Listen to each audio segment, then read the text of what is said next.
जय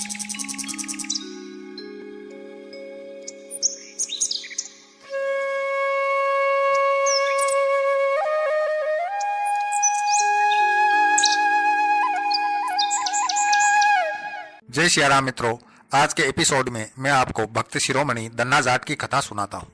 दन्ना जाट का जन्म 20 अप्रैल 1415 ईस्वी को राजस्थान के टोंक जिले में धुआंकड़ा नाम के गांव में एक सामान्य जाट परिवार में हुआ था। इनके पिता गांव के किसान थे जिनका नाम रामेश्वर जाट था तथा इनकी माता का नाम गंगाबाई था। दन्ना जाट एक उच्च कोटि के कृष्ण भक्त और कवि हुए। इन्हें दन्ना भगत और दन्ना सेठ के नाम से भी जाना जाता है।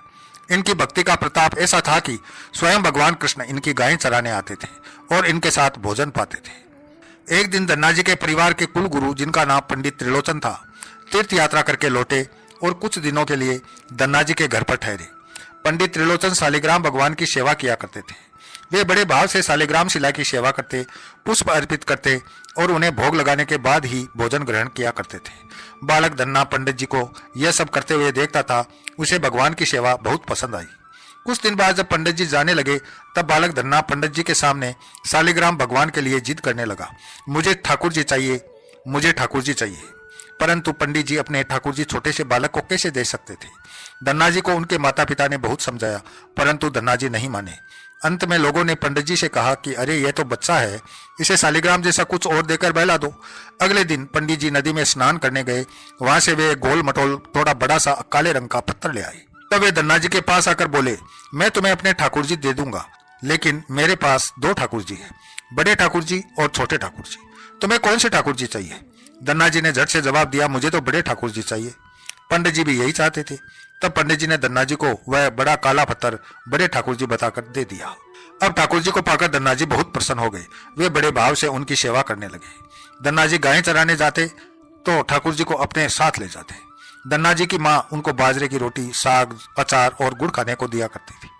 अब दन्ना जी ने निश्चय किया कि वे भी पंडित जी की तरह ठाकुर जी को भोग लगाने के बाद ही भोजन ग्रहण करेंगे। तब दन्ना जी ने खेत में बहुत प्रेम से ठाकुर जी को पुकार कर भोग लगाया, परंतु ठाकुर जी ने भोग ग्रहण नहीं किया। दन्ना जी ने निश्चय किया जब तक ठाकुर जी प्रकट होकर भोग नहीं लगाते वे भी भोजन ग्रहण नहीं करेंगे। जब ठाकुर जी ने भोग ग्रहण नहीं किया तो दन्ना जी ने शाम को वह रोटी गाय को खिला दी। 3 दिनों तक ऐसा ही चलता रहा। न ठाकुर जी भोग लगाने आते न दन्ना जी भोजन ग्रहण करते। चौथे दिन दन्ना जी की माता जी फिर से रोटी लेकर आई। अब दन्ना जी खेतों में जोर जोर से रोने लगे और ठाकुर जी से पुकार करने लगे। वे बोले, आप तो बड़े ठाकुर जी है, आपको तो लोग रोज ही 56 भोग जिमाते होंगे, परंतु मैं बालक 3 दिन से भूखा और परेशान हूँ। आपको मुझ पर दया नहीं आती है क्या? मुझ पर दया करके ही थोड़ा भोग लगा लो जिससे मैं भी कुछ खा सकूं, क्योंकि पंडित जी ने कहा है कि आपको खिलाए बिना कुछ नहीं खाना, इसलिए पहले आप खा लो, उसके बाद ही मैं खा सकूंगा। दन्ना जी की भोलेपन से की गई प्रार्थना को सुनकर भगवान श्री कृष्ण साक्षात प्रकट हो गए।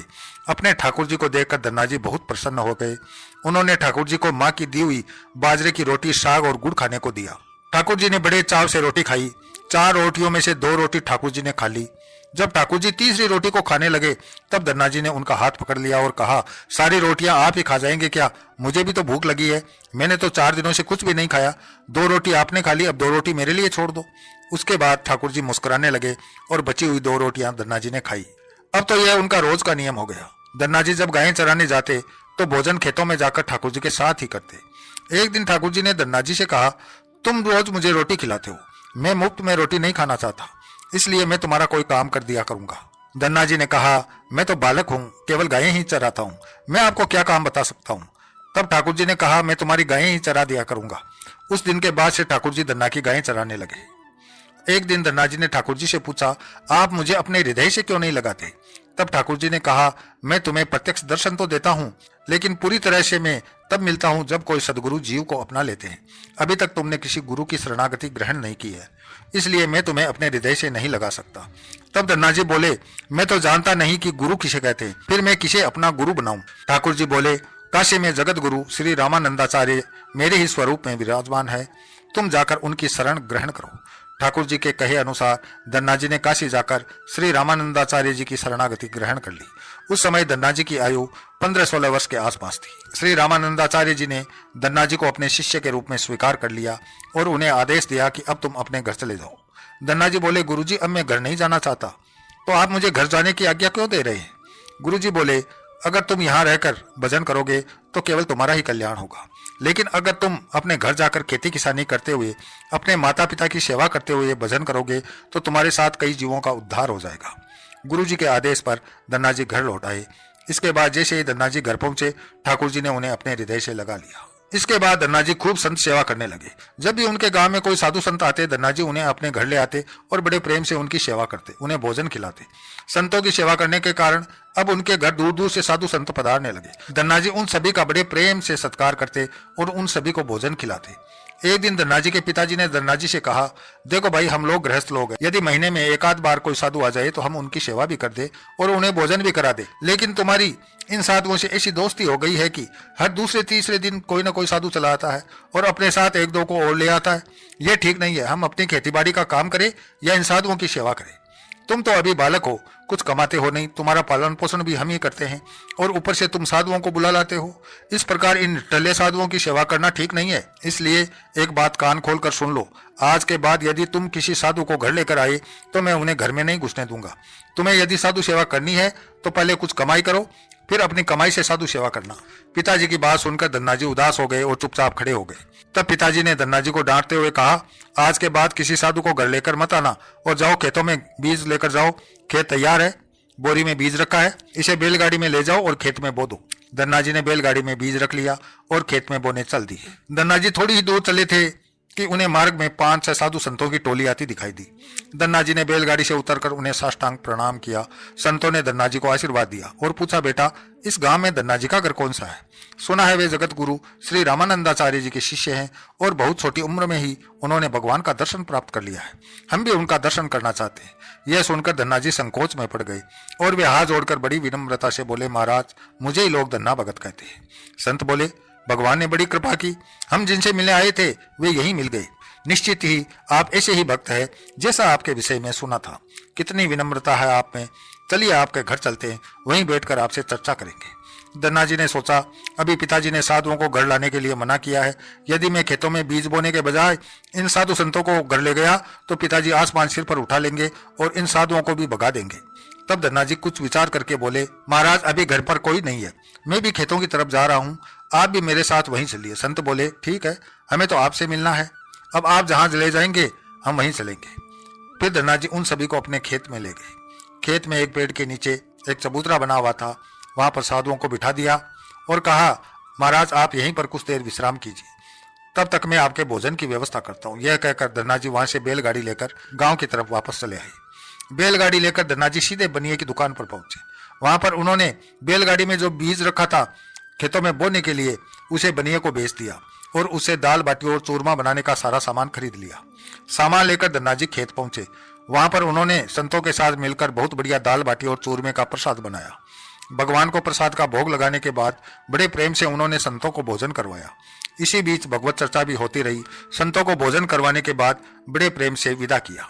संतों के जाने के बाद धन्ना जी सोचने लगे कि बीज तो मैंने बेच दिया और संतों को भोजन करा दिया, अब खेत में क्या बोया जाए। अगर पिताजी से फिर बीज मांगने गया तो पिताजी बहुत नाराज होंगे। यह सोचकर धन्ना जी ने बोरियों में रेत भर ली और आसपास के लोगों को दिखाने के लिए उस रेत को ही खेतों में बोने लगे। धन्ना जी ने राम राम का नाम लेते हुए शाम तक बोरियों की सारी रेत खेत में छिड़क दी। आसपास के खेतों के किसान देख रहे थे कि धन्ना जी खेतों में बीज बो रहे, परंतु वे तो खेतों में रेत बो रहे थे। रेत बोने के बाद धन्ना जी बड़े प्रसन्न मन से घर की ओर चल दिए। वे सोचने लगे, खेत में तो कुछ उगना है नहीं तो देखभाल भी नहीं करनी पड़ेगी। घर पर पिताजी ने पूछा, क्यों बेटा, खेत बोआए? धन्ना जी बोले, जी पिताजी, बोआया। कुछ दिन बाद धन्ना जी के पिताजी और गांव के कुछ बड़े बूढ़े लोग धन्ना जी के पास आए और बोले कि तुमने कैसा खेत बोया है? ऐसी फसल तो हमने अपने जीवन में आज तक नहीं देखी। ऐसा लगता है जैसे अनाज का एक एक दाना नाप नाप कर समान दूरी पर बोया गया है और सारे ही दाने उग आए हैं। इतनी सुंदर फसल तो हमने आज तक नहीं देखी। यह सब तुमने कैसे किया? धन्ना जी सोचने लगे, यह सब उनको ताने मार रहे हैं, उनका मखौल उड़ा रहे हैं। खेत में कुछ उगा ही नहीं होगा, इसलिए ऐसी बातें बोल रहे हैं। फिर कुछ दिन निकले, फिर एक पड़ोसी आया, उसने भी यही बात दोहराई। तो धन्ना जी ने सोचा कि जरूर कोई ना कोई बात है। तब धन्ना जी ने स्वयं खेत पर जाकर देखा। वहां जाकर वे आश्चर्यचकित रह गए। उन्होंने देखा जिस खेत में उन्होंने रेत बोई थी वहां पर फसल उगाई है और ऐसी सुंदर फसल उन्होंने भी कभी नहीं देखी थी। फसल को देखकर धन्ना जी को भगवान की कृपा का एहसास हुआ और उनकी आंखों से आंसू निकल आए। धन्ना जी जोर जोर से रोने लगे। तब धन्ना जी के पिताजी और अन्य गांव वालों ने रोने का कारण पूछा। तब धन्ना जी ने रोते हुए सारी घटना कह सुनाई। वो बोले कि पिताजी, जब आपने संतों को घर लाने के लिए मना किया था और खेत बोने के लिए बीज दिया था, उसी दिन मार्ग में मुझे कुछ संत मिल गए। मैंने उन संतों को अपने खेत पर ठहराया और बीज लेकर सीधा बनिए की दुकान पर गया। वहां बीज को बेचकर मैंने दाल बाटी चूरमा का सामान खरीदा और इस तरह से उनको भोजन करवाया। इसके बाद मैंने खेतों में रेत बो दी। रेत बोने के बाद यह फसल कैसे उगाई मुझे कुछ भी मालूम नहीं। धन्ना जी की यह बात सुनकर उनके पिताजी के भी आंसू निकल आए और वे बोले, मेरा धन्य भाग जो मेरे घर में ऐसे पुत्र ने जन्म लिया। आज के बाद हम तुम्हें रोकेंगे नहीं। खूब साधु बुलाओ, खूब संत सेवा करो। हम तुम्हें अब कभी मना नहीं करेंगे। आज से मैं भी भगवान की भक्ति किया करूंगा और तुम्हारे साथ संतों की सेवा किया करूंगा। और इसके बाद धन्ना जी और उनके परिवार वाले खूब संत सेवा करने लगे। कुछ समय बाद धन्ना जी की उगाई हुई फसल को काटने का समय आ गया। जितनी आशा थी उससे 50 गुना ज्यादा फसल निकली। ये फसल इतनी ज्यादा थी कि उसे रखने तक की जगह नहीं बची। गांव के सभी लोग धन्ना जी की फसल देखकर आश्चर्य करने लगे। अब धन्ना जी और उनका परिवार अपनी क्षमता के अनुसार खूब संत सेवा और भगवान की भक्ति करने लगे। उनके घर हमेशा साधु संतों का तांता लगा रहता।